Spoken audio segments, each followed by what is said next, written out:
Okay, welcome back to another episode of Third and 23. I'm your host, Alex, here to bring you the second part of my wild card weekend picks and predictions. This video is going to have the three Sunday games. And again, as I've said, I'm going to give you my prediction on every game, but I'm going to let you know whether or not I'm going to bet the game. So I'm only going to bet two games for the rest of wild card weekend. Major whiff we had today with the with the LA Chargers against the Houston Texans. We were looking good at 6-0. And Chargers picked off the pass, and then Justin Herbert threw a goofball interception that just the bottom fell out on the Chargers, and the Texans just went on a run that kind of came out of nowhere on me. So big whiff I had on that one.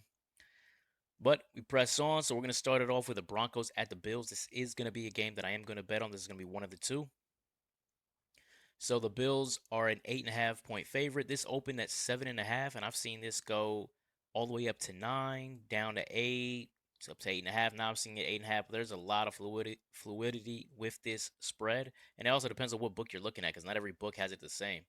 But where I'm looking at, this has the Bills as an 8.5 point favorite.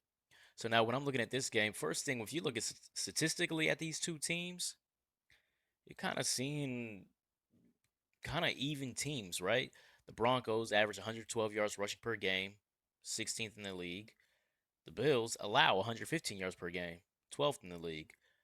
The Bills average 131 yards rushing per game, that's ninth. James Cook's have been having a good year, but the Broncos, third best run defense in the league. So it's looking like a stalemate when it comes to running the football.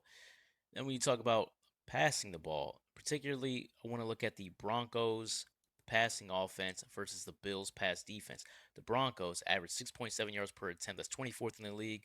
You know, you got a rookie quarterback in Bo Nix. The Broncos used to be at the bottom of the charts, you know, down there 30th, 31st, 32nd for a good part of the season, at least maybe for the first half of the season. Bo Nix, as you guys have been seeing, has been playing a lot better. The Broncos have been scoring more because he's been playing a lot better. And so they've kind of crept up the passing stats because of that. Now, when you look at the Bills, their pass defense, they allow 7.1 yards per attempt. That's 18th in the league. Now, if you remember the Bills in the first half of the season, they were one of the best pass defenses in the NFL. They have fallen on some hard times. Particularly, if you look at the last four games, they've allowed 8.1 yards per attempt. They've been getting cooked. You guys saw them get cooked by the Rams. You saw them get cooked by the Lions. They have been allowing a ton of yardage through the air lately. So I don't think this is going to be a situation where you're saying, oh, that Buffalo pass defense is going to blanket that Denver passing offense. You know, that Denver passing offense isn't explosive, but the Bills have just been really giving it up. So to me, this look, and then if you look at the other side, you got Josh Allen. Josh Allen is great. You got they had the Bills have a great passing offense because of him, but the Broncos are one of the best pass defenses in the NFL, led by Patrick Surtain, who's the best corner in the NFL. And another thing that is a wash, Denver is one of the best pass rush teams in the league. I believe they're second in the NFL in sacks. Buffalo is one of the best pass protecting teams in the league. So there's a ton here to me that screams this is kind of even, more even than maybe that spread would lead you to would indicate. And then you look at some things. What are going to be some outliers to kind of determine who's going to win this game or how this game's going to play out? Third down conversion rate. You can look at a third down conversion rate. So the Buffalo has been one of the worst third down conversion rate teams in the league this year, allowing 43%. You guys saw it against, was it against the Rams? These guys could not get the Rams off the field to save their life. The Broncos, because of their great defense, great pass rush, great pass defense, allowing 37%, top 10 in the league. So this could be a situation where you see Denver might be able to extend some drives, control the game flow, control the clock, and you might see Buffalo maybe have some issues extending some drives. So for me, when I'm picking this game, let me be clear. I think Buffalo's going to win this game because the well, I said everything looks kind of even. One team has Josh Allen, one team doesn't. I expect Josh Allen to be the difference. But when we're talking about spread, as we talk ATS on this channel, I actually like Denver with the 8.5 in this one. I think this game is going to be a little closer than people think. I think this Broncos defense matches up really well with this Bills offense. So, moving on, we've got the Washington Commanders at the Tampa Bay Buccaneers. I believe this opened at a 3-point favorite for Tampa, and this hasn't moved at all. So looking at this game for me, the biggest, and this is going to be another game that I am going to place a bet. So my two bets are going to be the Broncos with that 8.5, and then this game. But when we're looking at this game, for me, it's all about offense. Tampa Bay's offense versus the Commanders' defense. That's going to be what's the determining factor in this game. Is Tampa Bay's offense averages 149 yards rushing per game, fourth in the NFL. The Commanders, 30th in the league against the run. It's shocking that they're in the playoffs because usually when you see a team 30th in the league against the run, they don't make the playoffs, right? So that's a huge advantage for Tampa with Bucky Irving, Rashad White, and those guys. And when Tampa decides to throw the ball, they average 7.9 yards per attempt, sixth in the league with Baker Mayfield, looking finding Mike Evans and company downfield.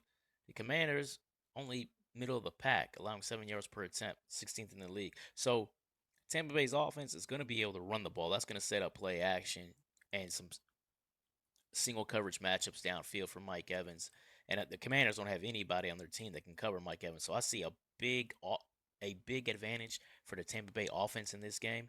And then when Tampa Bay gets downfield, when they get to the red zone, they average a 66% touchdown conversion rate, which is fourth in the NFL.